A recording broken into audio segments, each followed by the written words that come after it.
മലപ്പുറം.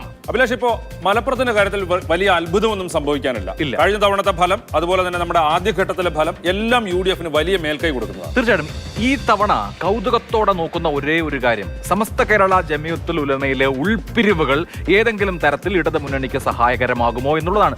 വലിയ തോതിൽ ഇടതുമുന്നണി അതിൽ പ്രതീക്ഷ വെക്കുന്നുണ്ട് എന്ന് മാത്രമല്ല, SKSSF പ്രവർത്തകർ തങ്ങൾക്ക് വേണ്ടി വോട്ട് പിടിച്ചു തരുമെന്ന ആത്മവിശ്വാസം അവർക്കുണ്ട്. ആ ഒരു അടിയൊഴുക്ക് എങ്ങനെ മലപ്പുറത്ത് പ്രതിഫലിക്കും? അത് റിസൾട്ടിനെ ബാധിക്കുമെന്നൊന്നും ഞാൻ പറയുന്നില്ല. പക്ഷേ ആ അടിയൊഴുക്ക് മൂലം അഡീഷണലായി ഇടതുപക്ഷത്തേക്ക് ഇതുവരെ കിട്ടാത്ത വോട്ടുകൾ കിട്ടുമോ എന്നുള്ളതാണ് മലപ്പുറത്തിന്റെ ഈ പോരാട്ടത്തെ കൗതുകകരമാക്കുന്ന ഘടകം. അധികമായിട്ട് എത്ര വോട്ട് കിട്ടിക്കഴിഞ്ഞാലും ഏറ്റവും അവസാനവും ഈ തട്ട് താഴ്ന്നു തന്നെ നിൽക്കും. തീർച്ചയായും നമ്മുടെ കഴിഞ്ഞ തവണത്തെ സർവേ അനുസരിച്ച് 31% വി വസീഫിന് കിട്ടുമ്പോൾ 54% ET മുഹമ്മദ് ബഷീറിനെ പ്രൊജക്ട് ചെയ്തത്.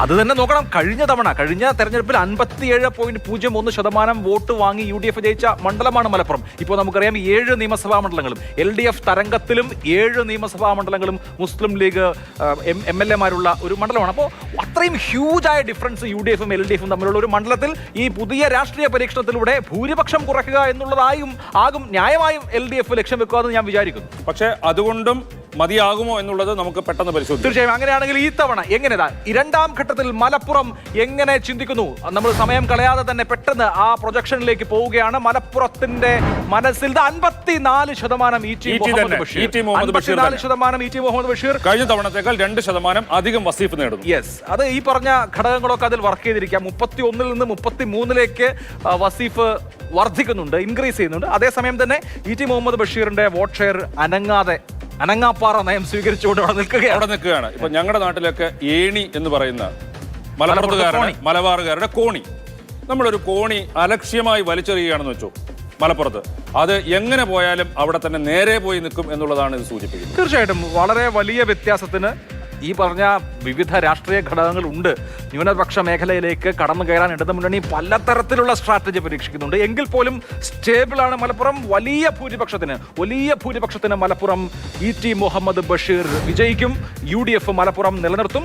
അബ്ദുൽ സലാം എന്ന പരീക്ഷണത്തിന് വലിയ തോതിലുള്ള മാറ്റമൊന്നും ഉണ്ടാക്കാൻ കഴിഞ്ഞ ദിവസം പത്രത്തിൽ കണ്ട ഒരു കാര്യം, അവിടെ പാർട്ടി മെഷീനറി വേണ്ടത്ര പ്രവർത്തിക്കുന്നില്ല, BJP മെഷീനറി വേണ്ടത്ര പ്രവർത്തിക്കുന്നില്ല എന്ന് അദ്ദേഹം ഒരു ഇംഗ്ലീഷ് ദിനപത്രത്തിന് അഭിമുഖം നൽകിയതിനകത്ത് പറഞ്ഞത് കണ്ടു. അതുപോലെ തന്നെ പ്രധാനമന്ത്രിയോടൊപ്പം വാഹനത്തിൽ കയറ്റാതെയുള്ള നീരസവും അദ്ദേഹം പ്രകടിപ്പിച്ചു. അന്ന് അത് മാനേജ് ചെയ്യാവുന്നതായിരുന്നു, പക്ഷേ എന്നിട്ട് ഞാൻ പാർട്ടിയെ ഡിഫെൻഡ് ചെയ്തു എന്നാണ് അദ്ദേഹം പറയുന്നത്. തീർച്ചയായും കഴിഞ്ഞ തവണ 8% BJPക്ക് മണ്ഡലത്തിലെ വോട്ട് വിഹിതം. ഇത്തവണ അത് 10% വർദ്ധിക്കും എന്നുള്ളതാണ് P മാർക്കിന്റെ ഈ അഭിപ്രായ സർവേ പറയുന്നത്. എന്തായാലും നമുക്ക് ഉറപ്പിച്ചു പറയാൻ കഴിയുന്ന ഒരു കാര്യം, വളരെ വലിയ വ്യത്യാസം, വളരെ വലിയ മേൽക്കൈ മുസ്ലിം ലീഗിന് UDF-ന് മലപ്പുറത്ത് LDF-ന് മുകളിലുണ്ട്.